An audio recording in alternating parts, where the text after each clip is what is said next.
gambar yang diharamkan, gambar yang tidak boleh. Jadi pembahasan tentang gambar itu, yang pertama, ini pernah juga sering di majelis kami sampaikan, ada gambar itu yang betul-betul mutlak haram, dan itulah yang menjadikan malaikat rahmat tidak masuk ke rumah tersebut. Gambar yang haram mutlak, nggak ada debat di sini, adalah gambar, nggak ada perbedaan, gambar yang surah mujassamah, surah mujassadah, gambar dengan dua syarat. Satu, gambar bernyawa.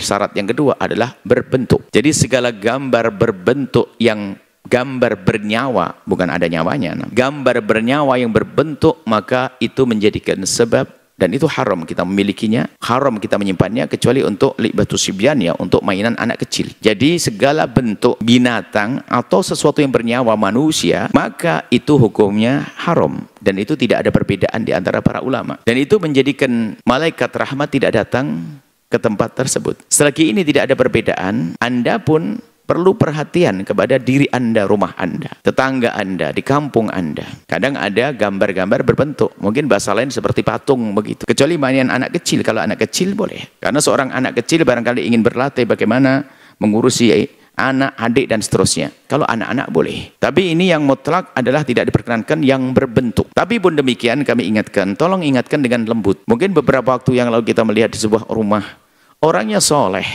ahli ibadah, banyak berbuat baik dan sebagainya. Akan tapi di depan rumahnya ada gambar berbentuk atau patung sapi, patung kerbau, patung apa, yang dia mungkin husnudnya tidak mengerti, hanya mungkin itu dianggap sebuah seni. Maka tidak boleh dalam agama kita. Adapun ini tidak ada perbedaan, Anda cari kemanapun juga hasilnya sama. Tapi pun demikian Anda tidak boleh merendahkan tetangga yang masang patung itu, patung gambar sapi, gambar ini, karena mereka belum mengerti. Dan malaikat rahmat akan meninggalkan tempat tersebut. Menjadi sebab apa? Rumah menjadi kurang berkah. Karena malaikat rahmat tidak ada di situ. Malaikat yang lain, raqib atid, tetap ada, mencatat amal ada. Tapi malaikat rahmat, sehingga susah rahmat dihadirkan di tempat tersebut. Susah keindahan diwujudkan. Maka kami himbau kepada siapapun, termasuk yang punya keahlian seni rupa, Anda harus menjadi orang cerdas berkreasi. Bagaimana seni rupa, pahatan-pahatan yang aku buat adalah selain daripada bernyawa yang berbentuk tapi indah dan cantik. Kan hebat. Kita bisa saja melukis apa saja, pohon, melukis gunung, melukis ini akan tampak indah. Bisa saja seperti itu. Baik. Ini namanya surah mujassadah atau mujassamah atau mujassadah yang berbentuk. Ini adalah tidak ada perbedaan, bahwasanya itu hal yang tidak diperkenankan. Cuman kami tetap ingatkan, jangan terlalu keras dengan tetangga Anda. Karena itu waktu membuat patung itu biayanya besar. Sehingga untuk mengganti itu pelan-pelan. Barangkali sudah berpikir minggu depan, tahun depan. Yang penting pesan itu nyampe kepada beliau. Ada patung yang mutlak halal. Tidak ada perbedaan di dalamnya. Yaitu patung biarpun berbentuk, tapi dari selain yang bernyawa. Patung pohon, patung gunung, dan seterusnya adalah diperkenankan. Miniatur gunung mana? Miniatur hutan mana? Itu sah.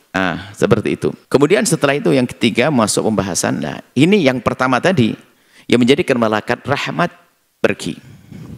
Kemudian setelah itu ada gambar-gambar, lukisan-lukisan yang ketiga dari sesuatu yang bernyawa. Lukisan yang bernyawa, maka disitulah terjadi perdebatan di antara para ulama. Sebab kalau lukisan tidak berbentuk, hanya lukisan bernyawa, maka di sini ada sebagian ulama mengatakan tidak boleh juga. Khususnya yang demikian ini adalah ulama-ulama yang datang dari India dan seterusnya. Karena di sana memang banyak, masih sangat dekat dengan kebiasaan cara beragama orang di luar Islam. Yang menyembah berhala dan yang lain sebagainya. Sebab mereka itu yang masih menyembah berhala, saudara sekemanusiaan. Dari saudara-saudara kaum Hindu dan Buddha, mereka biasa menyembah berhala. Ingat, kita tidak boleh mencaci sesembahan mereka. Cuman ini kami jelaskan. Menyembah berhala. Tapi mereka tidak mungkin bepergian membawa patung itu. Sehingga yang mereka lakukan adalah gambar patung. Dan kita pernah, suatu kita punya kawan yang sama-sama mengajar. Dia mengajar arsitek begitu di kampus. Di sana. Rupanya di kamarnya itu ada gambar. Dan dia menyembahnya. Nah, jadi selagi tidak bisa membawa patungnya, menyembah gambarnya. Sehingga sebagian ulama India ini keras. Karena biarpun masih gambar, di tempat kami juga masih disembah. Bukan harus berbentuk. Sehingga jangan kaget kalau sebagian ulama sangat keras urusan gambar. Itu pendapat. Dan sah dan dibenarkan pendapat itu. Gambar biarpun tidak berbentuk, yang mengatakan haram, Anda tidak usah marah. Gambar, lukisan berbentuk. lukisan binatang. Kemudian pendapat yang kedua adalah tidak diharamkan, sehingga lukisan-lukisan bisa dipajang di rumah kita, biarpun ada gambar-gambar binatang, akan tapi tetap lebih baik dihindari lukisan berbinatang, lukisan yang ada binatangnya, supaya terhindar dari ditegur oleh ulama-ulama yang mengatakan bahwasanya gambar binatang adalah haram, tidak diperkenankan. Nah, akan tapi jelas selagi tidak berbentuk, maka ketahuilah di sini masih ada peluang untuk kita katakan bahwasanya gambar tersebut tidak merupakan sesuatu yang haram. Lihat di taman Anda, di rumah Anda itu ada apa? Ada burung bongonya yang berpatung, maka Anda ganti nanti dengan daun pisang, pohon pisang. Kita perlu membuat perubahan perlahan. Yang penting wahai saudara-saudara dan saudari-saudari yang soleh-solehah,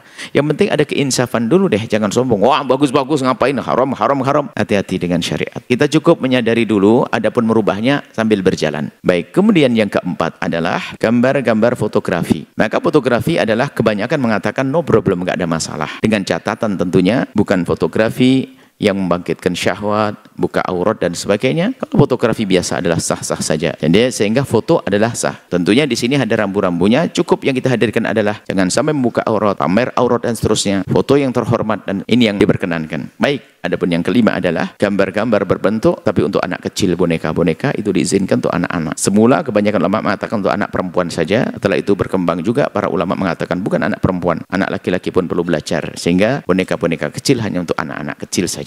Seperti itu.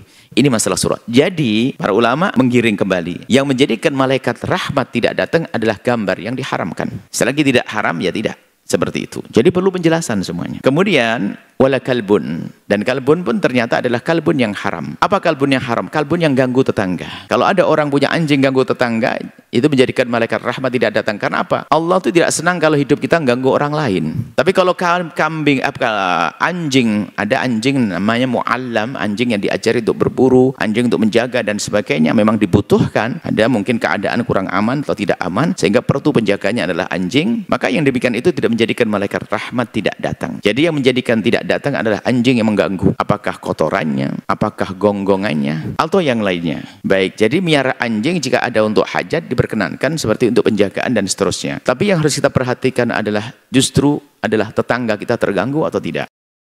Jadi jangan mentang-mentang, wah ini ada peluang dong saya miara anjing. Lalu tetangga Anda terganggu. Dosanya bukan urusan anjingnya, urusan Anda mengganggu tetangga. Sebab namanya tetangga harus dijaga perasaannya. Itu kan pendidikan mulia, pendidikan indah dari baginda Nabi SAW. Wala junubun. Kalau Anda habis hubungan suami istri, maka hendaknya segera untuk mandi besar. Tapi ini pun harus ada ilmunya. Jika memang tidak bermasalah bagi kesehatan Anda. Jadi yang menjadikan malaikat tidak datang itu adalah orang yang dalam keadaan normal dan sebagainya, malas-malas mandi besar. Tapi ini adalah hukumnya adalah kalau dalam pembahasan fikih, ini kan akhlak ya. Kalau dalam pembahasan fikih, orang habis hubungan suami istri tidak harus langsung mandi. Kapan wajib mandi? Jika mau sholat saja. Dan ini harus dipahami oleh para wanita. Sebab ada sebagian wanita karena jarang ngaji maka tersiksa hidupnya. Mohon maaf jika suami mau mengajak berhubungan, hubungan di jam 11 malam. Kalau Anda tidak bisa mandi saat itu, Anda boleh mandi besok pagi, nggak apa-apa. Menunda. Karena perempuan ini nggak mau ngaji, salahnya sendiri. Sehingga menganggap kalau hubungan suami istri langsung harus mandi. Sehingga di saat diajak hubungan suaminya itu kebayang mandinya. Sehingga nggak konsen, nggak maksimal, nggak bisa mesra yang sesungguhnya. Makanya ngaji, Bu. Tidak harus mandi saat itu. Cuman sebaiknya harus cepat mandi. Sunnah. Kapan wajib mandi? Kalau kita ingin melakukan sesuatu ibadah yang diwajibkan bersuci. Contoh, Anda ingin baca Al-Quran dan seterusnya. Seorang laki-laki ingin tinggal di masjid, suka bersih-bersih masjid. Tadi hubungan suami istri, mandi dulu dong. Ya kan begitu. Puasa mah enggak. Puasa enggak wajib suci. Siapa yang mengatakan puasa harus